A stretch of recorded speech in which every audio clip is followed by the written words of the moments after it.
Merci à tous en tout cas. Séverine, Thomas, on vous écoute, on vous retrouve pour cette célébration œcuménique qui maintenant va commencer.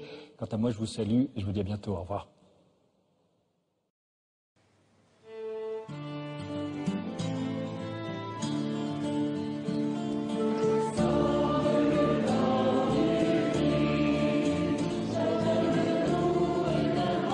Nous voici maintenant à l'église Notre-Dame. Comme chaque année, tous les chrétiens de la ville de Valence se réunissent pour cette célébration de prière pour l'unité des chrétiens.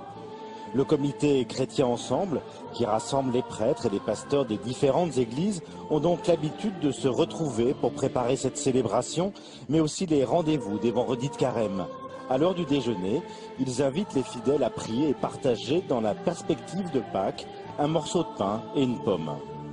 Ce matin, nous allons participer à la prière de 11 traditions chrétiennes différentes: Armée du Salut, Église adventiste, Église apostolique arménienne, Église catholique arménienne, Église catholique de rite latin, Église évangélique arménienne, Église évangélique arménienne Maranatha, Église évangélique libre, Église grecque orthodoxe et Église protestante unie de France. Ensemble, proclamons notre foi chrétienne.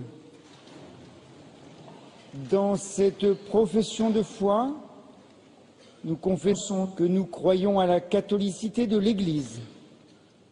Nous ne parlons pas de l'Église catholique romaine. Nous rappelons que l'Église du Christ a vocation à rendre visible le dessein de Dieu de rassembler toute l'humanité dans le Christ. Rassemblement dont l'Église est signe et instrument. Pour affirmer notre foi commune, nous répondrons: nous croyons aux questions qui nous seront posées. Croyez-vous en un seul Dieu, le Père Tout-Puissant, Créateur du ciel et de la terre, de tous les êtres visibles et invisibles? Croyez-vous? Nous croyons. Croyez-vous en un seul Seigneur, Jésus-Christ, le Fils unique de Dieu, engendré du Père avant tous les siècles, lumière née de la lumière, vrai Dieu né du vrai Dieu, engendré, non pas créé, un seul être avec le Père, et par qui tout a été fait. Pour nous les hommes et pour notre salut, il est descendu des cieux. Il s'est incarné du Saint-Esprit et de la Vierge Marie et s'est fait homme.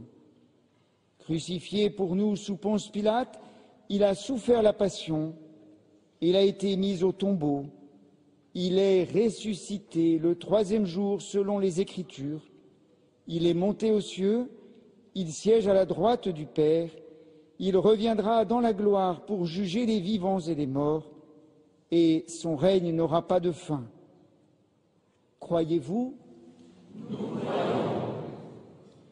Croyez-vous en l'Esprit Saint qui est Seigneur et qui donne la vie, qui du Père tient son origine, qui avec le Père et le Fils reçoit même adoration et même gloire, qui a parlé par les prophètes?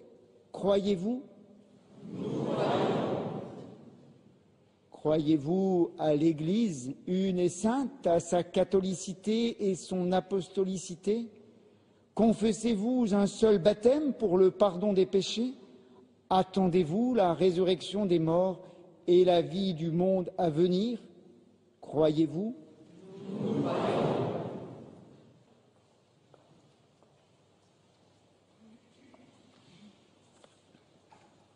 Présentons nos demandes au Seigneur. Dieu d'éternelle compassion, nous implorons ta lumière sur chacun de nous, sur notre communauté et sur notre monde.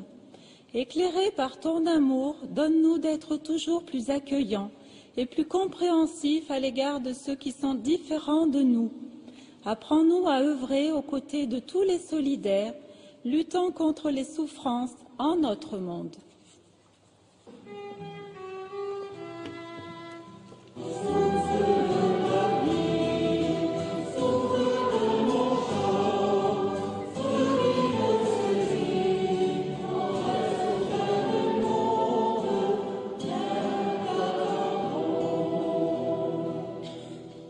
Dieu d'éternelle compassion, rends tes enfants attentifs à cette charité, cette hospitalité et cette unité.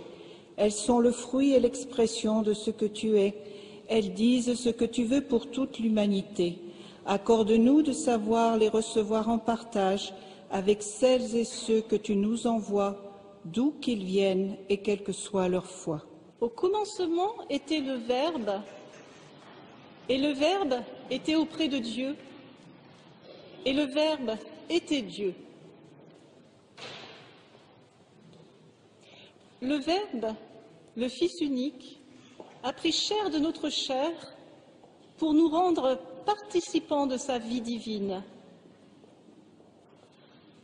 Le Christ, parole indépassable du Père, est l'unique source des diverses formes actuelles de notre vie chrétienne, et toutes les églises chrétiennes s'abreuvent à la même source d'eau vive. C'est pour cela que les cruches des différentes églises contiennent la même eau puisée dans la parole de Dieu.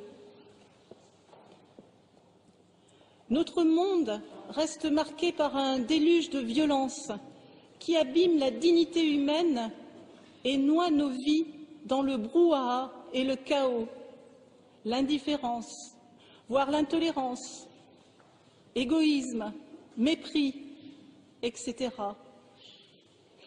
Mais par grâce, nous avons été retirés de ces eaux de mort.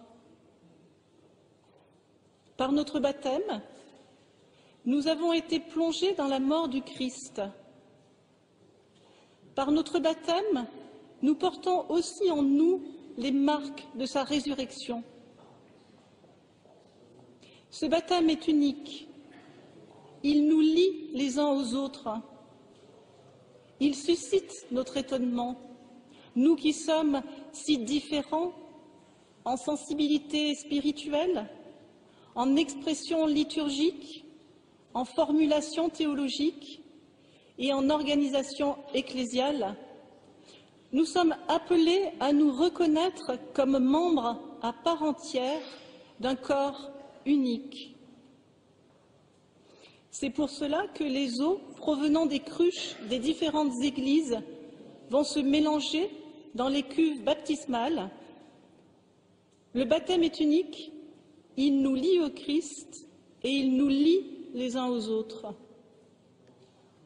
Dans la foi, nous nous recevons mutuellement comme frères et sœurs d'une même famille.